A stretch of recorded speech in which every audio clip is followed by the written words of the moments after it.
हमारे साथ तजज़ियाकार खुर्रमशहजाद मौजूद है। खुर्रमशहजाद साहब, बहुत शुक्रिया। कल भी आपने तफसील से इस हवाले से बात की थी। आज अब ये बताइए, ज़ाहिर पाकिस्तान के पास स्टोरेज की तो इतनी कैपेसिटी है नहीं कि अपने स्ट्रेटेजिक रिजर्व्स बहुत ज़्यादा बढ़ा ले कोई साल के लिए। कैसे पाकिस्तान इस सूरत हाल से फ़ायदा उठा सकता है और उठा रहा है या नहीं उठा रहा है?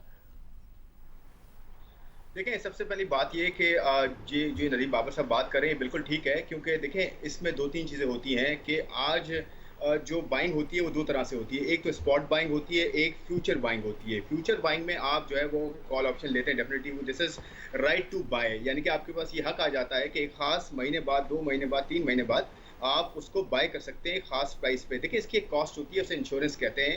ये बिल्कुल इसी तरह होता है, लेकिन जब वो प्राइसेज़ नीचे आ जाती हैं तो वो कॉस्ट आपकी ज़ाया होती है, और जब ऊपर जाती है तो आपको फ़ायदा देती है। और अब तो इश्यू ये है कि हमारे पास स्टोरेज कैपेसिटी का भी मसला है। दूसरा जो इश्यू होता है वो स्पॉट बाइंग का होता है। हम स्पॉट बाइंग भी अगर अभी करते हैं, उसमें भी कुछ दिन लगेंगे, लेकिन हमारे यहाँ स्टोर करने की जगह इस वक्त नहीं है, क्योंकि स्ट्रेटेजिक रिजर्व्स हमने कभी बिल्ड नहीं किए।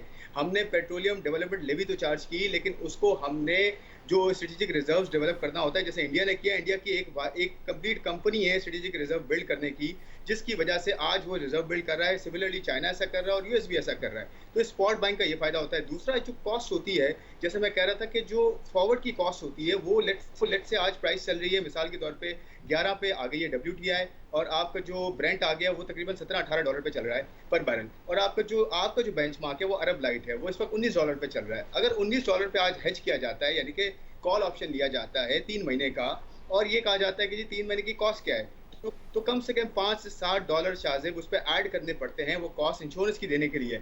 लेकिन मिसाल के तौर पे यहाँ से प्राइसेस जो है और नीचे चली जाती हैं, तो बात बिल्कुल ठीक है, वो इंश्योरेंस जो है ज़ाया हो जाएगा। ये इसी तरह ही है कि एक्सीडेंट हो या ना हो, आपको इंश्योरेंस भरना पड़ता है। एक्सीडेंट हो जाए, अल्लाह ना करे, तो आपको ऑफ कोर्स उसका एक रिटर्न मिलता है। अगर एक्सीडेंट ना हो तो आपको वो कॉस्ट ज़ाया हो जाती है। और अब तो इशू ये है कि हमारे यहाँ फ़ियर फैक्टर भी बहुत बड़ा है कि अगर जो है अच्छा हेज होता है तो उस पे कोई एप्रिशिएट नहीं करता। अगर नीचे चली जाएगी प्राइस, उस पे इम्पैक्ट ये होगा कि आपके ऑडिट्स खुल जाएंगे, और नेचुरली वो उसकी वजह से डिसीजन जो है थोड़ा सा डिले होता है, और वो फियर बहुत ज़्यादा होता है। नदीम साहब ने इसको पॉइंट आउट भी किया है। मतलब तो इस वक्त यानी कि कोई ऐसा फ़ायदा है नहीं जो हम ज़्यादा इस सूरत हाल से ले रहे हैं, क्योंकि ये कॉस्ट से क्योंकि कम है, कोरोना वायरस का फैक्टर भी शायद सारी ज़िंदगी ना रहे, तो बहुत लंबा अर्सा तो यहाँ पर प्राइसेस नहीं रहेंगी।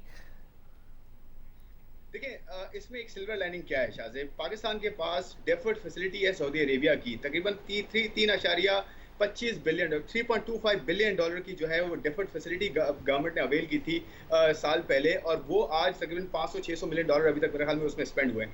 देखें, हम क्रूड कितना इंपोर्ट करते हैं, क्रूड हम इंपोर्ट करते हैं $3.5 बिलियन का हर साल। उतनी ही हमें फैसिलिटी मिली थी, तो क्यों ना आज हम उस फैसिलिटी को यूज़ करें और स्पॉट पे ऐसा ऐसा बाइंग करते जाएं। लेकिन इशू ये है कि आपकी रिफाइनरीज के पास गवर्नमेंट ने ऑलरेडी इंपोर्ट जो है बंद की हुई है, और क्रूड जो है आपके रिफाइनरीज जी, के पास पड़ा है, आप लोकली भी जो है एक्सप्लोर कर रहे हैं, और रिफाइनरी के पास प्रोडक्ट्स भी हैं, तो डिमांड तो आपकी ऑलरेडी 30% डाउन हुई है, तो कोई फायदा नहीं है अभी बाइंग करने का। लेकिन अच्छी बात क्या है, अच्छी बात यह है कि जो भी प्राइसिंग इंटरनेशनल मार्केट में होगी वो लोकल रिफाइनरीज को भी लेनी पड़ेगी, OMCs को भी लेनी पड़ेगी। उसी वजह से एक आम आदमी को फायदा जरूर होगा, क्योंकि प्राइसिंग एटलीस्ट आप इंपोर्ट कर रहे हैं, अगर आप क्रूड इंपोर्ट नहीं भी कर रहे हैं अभी। बहुत शुक्रिया। खुर्रमशहजाद हमारे साथ मौजूद थे।